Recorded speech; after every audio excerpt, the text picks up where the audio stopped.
उन तमाम साथियों का धन्यवाद जिन्होंने आज ये कार्यक्रम आयोजित किया और हम सबको इस शानदार कार्यक्रम में मान और सम्मान मिला। मैं आसपास के गांवों से, पालों से पधारे हुए मेरे नौजवान युवा साथियों, इज्जतदार बुजुर्गों, माता बहनों, आप सबको मेरी ओर से जोहार करता हूं। साथ में इस मंच से जो पुरखों की तस्वीरें लगी हैं उनको नमन करते हुए यहाँ के जो दौलिया बावसी हैं उनको नमन करता हूँ। वो इसलिए करता हूँ कि दौलिया बावसी पर आज भी हमारे पुरखों के सिरे के लिए हमारे बाप दादा यहाँ आते हैं और दौलिया बावसी से केसर चढ़ाकर हम लोग वापिस वहां पर पहाड़ों में स्थापित करते हैं पुनः रीति रिवाजों के साथ में। लेकिन जो हमारे पुरखों के बावजी थे, जो कालिया बावसी के नाम से भी जाने जाते थे, दौलिया बावसी के नाम पर दौलागढ़ में, कालिया बावसी के नाम पर केसरिया जी में और बुरिया बावसी के नाम पर गौतमेश्वर में, कालांतर में धीरे धीरे हमारे लोगों से इनकी पूजा विधि छीनी गई थी और केसरिया जी पर आज किसी और ने कब्जा जमाया है। इसी तरीके से अभी हाल ही में गोटिया अम्बा पर जो घटना हुई थी, उस गोटिया अम्बा की घटना में भी हमारे पुरखों का इतिहास है, रीति रिवाज है, संस्कृति और परंपराएं जुड़ी हुई है। लेकिन आज आदिवासी परिवार की ताकत बढ़ती नजर आ रही है। आदिवासी परिवार की बढ़ती ताकत को एक नारे से जोड़ा जाता है कि एक तीर एक कमान, और एक तीर एक कमान के नारे से पूरे देश के आदिवासी एक होने के लिए तैयार हो जाते हैं। ऐसे वक्त में आरएसएस और संघी विचारधाराओं को यह बात हजम नहीं होती है तो आरएसएस और संघी विचारधाराएं आदिवासी को या आदिवासी से लड़वाने के लिए आगे करती है और आदिवासी के कंधों पर बंदूक रखकर उनको इस बात की ओर आगे ले जाती है। ऐसा पहली बार नहीं हुआ है, ऐसा कई बार हो चुका है कि जब आदिवासी के देवी देवताओं पर अतिक्रमण करने का प्रयास किया गया, आदिवासी देवी देवताओं के साथ में छेड़छाड़ करने का प्रयास किया गया, उसी परिवार से जो दक्षिणी राजस्थान के अंदर आदिवासी परिवार की बढ़ती ताकत को रोकना चाहते हैं। और इसी तरीके से राजस्थान के पूर्वी हिस्से में भी जो अंबागढ़ का किला था, उस अंबागढ़ के किले के ऊपर जो मेड़ाओं का अंबागढ़ था, भगवा रंग लगा झंडा लगाया गया था, लेकिन वहां के मेड़ा उनके अंदर आपसी दरार डालने की कोशिश की थी, एक हुए थे और अंबागढ़ के किले को आरएसएस से आजाद कराया था। इस प्रकार से आज जो 9वीं कक्षा की एनसीईआरटी की किताब है, उस किताब के अंदर हमारा पुरखों का इतिहास है। मानगढ़ की वो पहाड़ी शौर्य पराक्रम बलिदान और त्याग और भक्ति की पहाड़ी है, जिस पर हमारे पुरखों ने 17 नवंबर 1913 के दिन पूरे मानगढ़ पर ब्रिटिश हुकूमत कहती है, ब्रिटिश हुकूमत का रिकॉर्ड कहता है कि 1 लाख से ज्यादा आदिवासी उस समय उस पहाड़ी पर इकट्ठे हुए थे। और उस समय ब्रिटिश हुकूमत के कागजात कहते हैं कि 1500 से ज्यादा आदिवासी शहीद हुए थे। और जब 1500 से ज्यादा आदिवासी शहीद हुए थे तो वो लोग सिर्फ संप सभा की मांग नहीं कर रहे थे, वो लोग सेपरेट बिल प्रदेश की मांग कर रहे थे, सेपरेट बिल टेरिटरी की मांग कर रहे थे। और इस बात को लेकर ब्रिटिश हुकूमत को ये बात जमी नहीं, तब वो लोगों ने हमारे लोगों को भी आगे किया और इस बात को, इस आंदोलन को कुचलने के लिए ये 17 नवंबर 1913 को हमारे लोगों के साथ में गोलीकांड हुआ था। लेकिन हम उस पराक्रम और शौर्य को भूलना नहीं चाहते। उस पराक्रम और शौर्य के बाद में आज कुछ लोग जिनको मानगढ़ के जो शहादत हुआ उस टाइम पैदा नहीं हुए थे, वो कह रहे हैं कि इनका इतिहास मिटा देंगे। मैं इस ओछी मानसिकता पर आरएसएस के कठपुतली मन्नालाल रावत सांसद को कहना चाहता हूं, जब जब बिरसा मुंडा, टंटे मामा जैसे लोगों का इतिहास जिंदा है, जब जब हमारे और आपके जैसे नौजवान तैयार है, तब तक हर घर घर से एक बिरसा तैयार करा है, हर घर घर से एक काली बाई तैयार करी है। आप हमारे विचारों को कभी नहीं मार सकते। और मैं आप सबको कहना चाहता हूं, ऐसे मन्नालाल 1000 पैदा होंगे समाज में, क्योंकि बिरसा मुंडा को जब अंग्रेजों ने मारा था, में जहर दिया था, तब भी पकड़ाने वाले उन्हीं समाज के लोग थे। जब टंटे मामा को पकड़ा गया था, तब भी उसी समाज के लोग थे। तब हम ये सोच सकते हैं कैसे मन्नालाल रावत जैसे हजार मन्नालाल रावत तैयार हो जाए, लेकिन आदिवासी के बढ़ते आंदोलन को, आदिवासी की बढ़ती क्रांति को तुम हरगिज नहीं रोक सकते। और हम लोग भील प्रदेश की मांग को विधानसभा के अंदर टेबल ठोक कर कह सकते हैं, यहाँ पर छाती ठोक कर कहेंगे कि भील प्रदेश जब तक नहीं बनेगा, हमारे एक लहू लहू का कतरा भी उसके लिए काम करेगा। साथियों, आज जिस तरीके से हमारे हक को मारा जा रहा है, यह बहुत बड़ी सोचने का बात है। जो लोग आदिवासियों के वोटों से जीत कर जाते हैं और आदिवासियों को मारने की बात करते हैं। हम लोग उदयपुर के अंदर लगातार खबरें देख रहे हैं कि पैंथर के द्वारा आदिवासियों पे हमला किया जा रहा है, और अभी सरकार को सफलता हासिल हुई कि पैंथर को पिंजरे में बंद किया था। उसी प्रकार से उदयपुर से वोट लेकर कुछ लोग दिल्ली की ओर लौटे थे, वो भी उस पैंथर की तरह कम नहीं है, जिन्होंने आदिवासी को वोट लेकर यह कहा कि आदिवासी का घर चला दो, आदिवासी को मारो। तो आज मैं कहना चाहता हूं, सरकार ने उस आदमखोर पैंथर को पकड़ा था, इस आतंकवादी पैंथर को वक्त आने पर अपन पिंजरे में बंद करेंगे। साथ साथ में यह बताना चाहूंगा कि आज सरकारें हमारे साथ कितना भेदभाव करती है। आए दिन ऐसे कानून जो हमारे हक के खिलाफ है, ये जो सुप्रीम कोर्ट है, ये जो न्यायालय है, ये आदिवासियों के कब से हितैषी बन गए, ये बात मुझे समझ में नहीं आई। और आज जिस तरीके से एसटी भाई, एससी भाई, ओबीसी और माइनॉरिटी के लोग एक होने लगे, तब इन सरकारों को चिंता सताने लगी कि आज हमारा जो जनाधार है इसको कैसे घटाया जाए। तब न्यायालयों से एसटी एससी को अलग करने के बयान, अलग करने के फैसले सामने आते हैं। हम लोग ये कहना चाहते हैं कि आदिवासी का आरक्षण कैसा होगा, आदिवासी का आरक्षण कब तक होगा, यह फैसला आदिवासी करेगा, आपकी न्यायालय नहीं करेगी। साथ साथ मैं बताना चाहूंगा कि जिस तरीके से 2013 के अंदर आरक्षण को बेचा गया था और 2016 के अंदर फिर से एक अधिसूचना आई थी, उस अधिसूचना की वजह से हमारे लाखों हजारों बेरोजगार आज पलायन कर रहे हैं अहमदाबाद, गुजरात, मुंबई। उनकी वजह से अभी जो हाल ही में 2016 के बाद में जितनी भी भर्ती आई, उस भर्ती के अंदर आदिवासियों के साथ में कुटारा घात हुआ, धोखा हुआ। अभी जो आरएस भर्ती आई, उसके अंदर एक भी एसटी का पद नहीं है। इसका मतलब हमारे साथ फिर से धोखा हुआ। बैकलॉग भर्ती के नाम पर हमारे साथ काकरी डुंगरी जैसा आंदोलन खड़ा हुआ, और काकरी डुंगरी आंदोलन को इन लोगों ने धोखे से कुचला था। इस आंदोलन से हमारे 2 भाई शहीद हो गए थे, और आज भी सरकारें आदिवासी के ऊपर लगातार मुकदमे लगाए जा रही है। आज भी नौजवानों के, बेरोजगारों के जिंदगी से खेल रही है।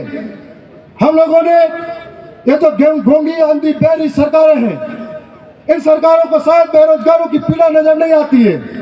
अभी हाल ही में एक दर्दनाक घटना सामने आई थी कि यहाँ पर परीक्षा देने गए थे नौजवान, जो अपने भविष्य के लिए गए थे, जिंदगी मांगने के लिए गए थे, और जिंदगी से हाथ धो बैठे हैं, भविष्य से हाथ धो बैठते हैं। इसका जिम्मेदार कौन है? इसका जिम्मेदार यह भजनलाल सरकार है, और भजनलाल सरकार की जिम्मेदारी की वजह से हमारे यहाँ पर नौजवानों ने हक खोया है। और आज मैं उसी सरकार से मांग करता हूँ, इस मन से बड़ी पीड़ा के साथ में, कि उन नौजवान बेरोजगारों के जो अपनी पीड़ा के साथ में इस दुनिया में नहीं रहे, उनको आर्थिक मुआवजा मिलना चाहिए। और मैं सरकार के समक्ष भी यह मांग करूंगा। साथ साथ में मैं आप सबके बीच में खड़ा हूं, तो अगली बार विधानसभा के अंदर जब मौका मिलेगा, तो बेरोजगारों का सेंटर इधर से उधर हो, इतना तड़पाने की नौबत आती है, मैं वहां सरकार के बीच में खड़ा होकर लड़ूंगा। अगर मुझे मौका मिला, साथ साथ में मेरे 2 भाई और भी हैं, हम लोग भी लड़ेंगे। हम लोगों का बढ़ता वैचारिक आंदोलन, बढ़ती हुई ताकत पूरे देश के आदिवासी समझने लगा है कि किस तरीके से आदिवासियों के साथ में धोखा हुआ, कुटाराघात हुआ, इतिहास को छेड़छाड़ किया जा रहा है, तो पूरे देश का आदिवासी एक होता जा रहा है। और हम लोगों को समझना पड़ेगा कि किस तरीके से हमको अधिकार मिले हैं। आजादी के 75 वर्ष बाद भी जब 5वीं अनुसूची का प्रावधान संविधान में दिया हुआ है, लेकिन संविधान की किताब में कैद पड़ा हुआ है। हमारे वोटों से जीतने वाला नेता आज तक इस 5वीं अनुसूची का जिक्र नहीं करता है। और हम लोगों ने इस बात का जिक्र किया। आज जहां जहां आदिवासी रहता है, सबने अपनी बात बारी बारी से करी है, लेकिन हर आदिवासी जंगल से विस्थापित हो रहा है, अधिकारों से विस्थापित हो रहा है, उसके हक को मारा जा रहा है। चाहे मणिपुर का आदिवासी हो, चाहे छत्तीसगढ़ का आदिवासी हो, चाहे झारखंड का आदिवासी हो, चाहे राजस्थान का आदिवासी हो, चाहे खेरवाड़ा का आदिवासी हो, खनन के नाम पर यहाँ पर भी विस्थापित होते जा रहे हैं। अभी भाई बता रहे थे कि जमीन हमारी है, खनन हमसे करते हैं, लेकिन नौकरियों में किसी और को लगाते हैं, हम लोगों से सिर्फ मजदूरी करवाते हैं। तो आज इस बात की जरूरत है कि हमको एक होकर लड़ना पड़ेगा, अधिकारों के प्रति जागरूक होना पड़ेगा। जो मंत्री यहाँ पर अच्छी राजनीति करते हैं, जाड़ोल, पलासिया और कोटड़ा से खबरें आती है अखबारों में कि अपनी पेट की भूख मिटाने के लिए अपने कलेजे के टुकड़े को 3-3 महीने के औलाद को बेचा जाता है दिल्ली जैसे शहरों में। तब ऐसे मंत्री को शर्म आनी चाहिए कि वहां पर ऐसी क्या हालात है, 5-5 बार विधायक रहने के बाद भी अपनी हालात सुधार नहीं पाए। जब उनकी विधानसभा के अंदर प्रचार करने गया था, आंखों में आंसू टपक रहे थे कि शिक्षा की व्यवस्था जर्जर हो चुकी है, पानी के लिए लोग तरस रहे हैं, मूलभूत सुविधाओं का अभाव है, और आप धर्म और धर्म की राजनीति में पड़े हुए हो। यह बात होनी चाहिए थी कि आदिवासी के उत्थान के लिए क्या करें, आदिवासी को पलायन को रोकने के लिए क्या करना चाहिए, आदिवासी को शिक्षा के लिए क्या करना चाहिए, इस मुद्दों पे बात होनी चाहिए थी।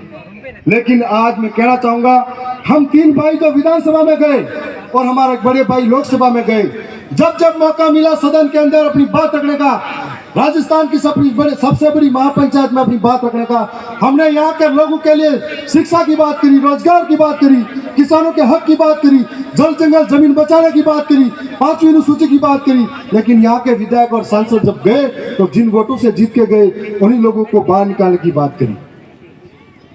ये उस विचारधारा में और ये इस विचारधारा में फर्क है। खेरवाड़ा के भाइयों से भी मैं कहना चाहूंगा कि हम लोग मतभेद अलग अलग हो गए थे, अलग अलग विचार हो गए थे, लेकिन आज मतभेद तो एक हो गए, हमारे मनभेद एक नहीं हो पाया। क्या मैं सही कह रहा हूं? मनभेद हमारा एक नहीं हो पाया है। लेकिन मैं आपसे सवाल करना चाहूंगा, क्या आप चाहोगे कि आरएसएस जैसी विचारधारा आदिवासियों को खत्म करे, और ये देखना चाहोगे क्या? आप हाथ खड़ा करके बताओ कि ऐसी विचारधारा को निस्तो नाबूद कर देंगे। हाथ खड़ा करके बताओ, क्या आप चाहोगे कि हम 5वीं अनुसूची के लिए लड़ाई लड़ेंगे? क्या आप चाहोगे कि हम जल जंगल जमीन की हक की लड़ाई लड़ेंगे? क्या आप चाहोगे कि जो भील प्रदेश हमारे पुरखों की अधूरी इच्छा है उसको पूरी करने के लिए लड़ेंगे? यदि हम चाहेंगे तो मतभेद जो खत्म किया है, तो मनभेद को भी खत्म करना पड़ेगा और हम सबको मिलकर लड़ना पड़ेगा। अगर ऐसा होता तो हम 3 अभी विधानसभा में अंदर हैं, चौथा खेरवाड़ा का भी साथ होता। ऐसा हमको समझना पड़ेगा। हमारी लड़ाई बहुत लंबी है, सरकारें गात लगा कर बैठी है कि कब इनका शिकार किया जाए, कब इनको कहां रोका जाए। कई तरह के भ्रामक खबरें फैलाते हैं, कई तरह के लोगों के साथ में आगे आगे लोगों को करते हैं और हमारे साथ में अत्याचार करवाते हैं। तो आप सबके बीच में ये कहना चाहेंगे कि हमारी लड़ाई बड़ी लंबी है और इस लंबी लड़ाई में आपका विश्वास, साथ, सहयोग हमेशा बना रहे, और हम सब अगर साथ चल पड़ेंगे तो आने वाले समय में तमाम हक अधिकार की बात जो कर रहे हैं वो हम मिलकर लेके ही लेंगे। मुझे पूरा विश्वास है कि आज ये चिंतन शिविर सार्थक तब होगा जब यहाँ से मनभेद खत्म हो जाएंगे और यहाँ से सब एक होकर आगे के लिए लड़ाई लड़ेंगे। मैं इतना ही कहूंगा कि इतिहास हमारा पढ़ लेना, इतिहास हमारा पढ़ लेना। हमने रक्त से शब्द सजाए हैं, सर कटे थे, दर्द लड़े थे, तब हम भील कहलाए हैं।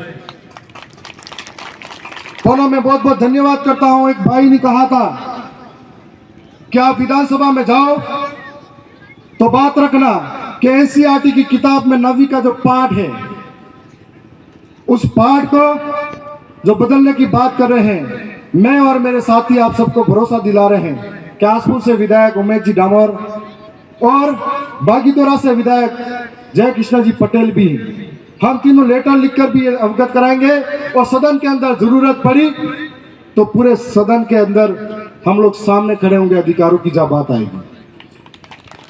जब जब भी मौका मिला था विधानसभा के अंदर हम तीनों भाइयों ने सरकार को पहली बार एहसास कराया कि आदिवासी विधायक ऐसे होते हैं और ये ताकत आप सबकी वजह से है, आप सबका भरोसा है, आप सबका साथ है, इसीलिए है और आपको पुनः भरोसा दिला रहे हैं। आपकी लड़ाई हो, चाहे लड़ाई खरवाड़ा की हो, चाहे लड़ाई डूंगरपुर की हो, चाहे लड़ाई छत्तीसगढ़ झारखंड की हो, चाहे लड़ाई देश के किसी भी कोने की हो, तो जब भी बात आएगी आदिवासियों की हमको आगे खड़ा मिला पाओगे। क्योंकि जब जब आदिवासियों के साथ में अत्याचार होता है तो हमको ऐसा लगता है जैसे कि हमारे ही हिस्से की कोई, हमारे शरीर के किसी हिस्से पर चोट लगी हो और ये पीड़ा हम झेल नहीं पाते हैं। तो आज उन तमाम बातों के लिए मैं शुक्रिया धन्यवाद करता हूँ। जितनी बातें आपने समझी है, चाहे वो शिक्षा के लिए समझी है, रोजगार के लिए समझी है, इन बातों को जहन में लेकर आप घर जाए। कई साथियों ने कहा था कि माता बहनों का जो शरीर में हेमोग्लोबिन की मात्रा कम होती जा रही है। हमारे समय में नहीं, हमारे बाप दादा के समय में खेत पर एक ही खेत में सिर्फ वाड़ी होती थी, उस वाड़ी से फसलें की जाती थी और सिर्फ नमक लेने बाजार में जाया करते थे। और आज उस अपन सारा खेत अपना होते हुए भी बाजार का खा रहे हैं, इसलिए हमारी हेमोग्लोबिन की मात्रा कम हो रही है। दूसरा कारण हम कह सकते हैं हम कितने सारे व्रत उपवास में जी रहे हैं। तो मेरे जिंदगी में कभी व्रत नहीं किया, इसलिए ऐसा हूं।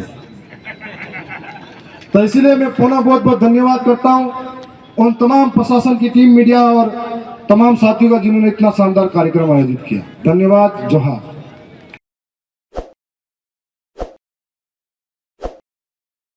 ताज़ा खबरों के लिए विजिट करें द फैक्ट इंडिया की वेबसाइट और डाउनलोड करें द फैक्ट इंडिया ऐप।